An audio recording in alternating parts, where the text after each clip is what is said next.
সাইদি সাহেব উনি বলেছিলেন যে এক লাথি মারবো দিল্লি গিয়ে পড়বে, সেই লাথি সাইদি সাহেবের কথাই হয়েছে, তো দিল্লি গিয়ে পড়ছে। আজকে যদি এখানে শহীদ মুজাহিদ সাহেব থাকতেন, নজিমুল সাহেব থাকতেন, তাহলে হয়তো এই ভাষা অন্যরকম হয়ে যেত। জুলাই সনদ সম্বন্ধে একটি কথা বলতে হয়। জুলাই সনদ সম্বন্ধে আমার ব্যক্তিগত মতামত, এটি একটি আল্লাহর দান। আল্লাহ হাসি থেকে সরিয়ে দিয়েছে আমাদের উপরে। যে মাননীয় সংসদ সদস্য মরহুম আমাদের সাইদি সাহেব উনি বলেছিলেন যে এক লাথি মারবো দিল্লি গিয়ে পড়বে, সেই লাথি সাইদি সাহেবের কথাই হয়েছে, তো দিল্লি গিয়ে পড়ছে।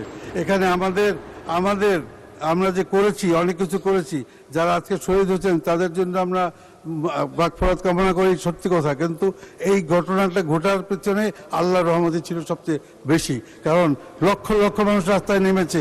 সব তো ছাত্রদল ছিল না, সব তো শিবির ছিল না, সব তো বিভিন্ন দলের লোক, বিভিন্ন লোক সবাই রাস্তায় নেমে এই দেশটাকে স্বাধীন করেছি আমরা।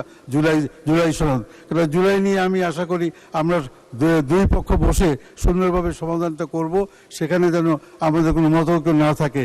আজকে এর দিকে তাকালে মনে হয় আজকে জাতীয় আপনাদের জামাতের কথাবার্তা শুনে অনেক সময় মন খারাপ হয়। আজকে যদি এখানে শহীদ মুজাহিদ সাহেব থাকতেন, নজিমুল সাহেব থাকতেন, তাহলে হয়তো এই ভাষা অন্যরকম হয়ে যেত।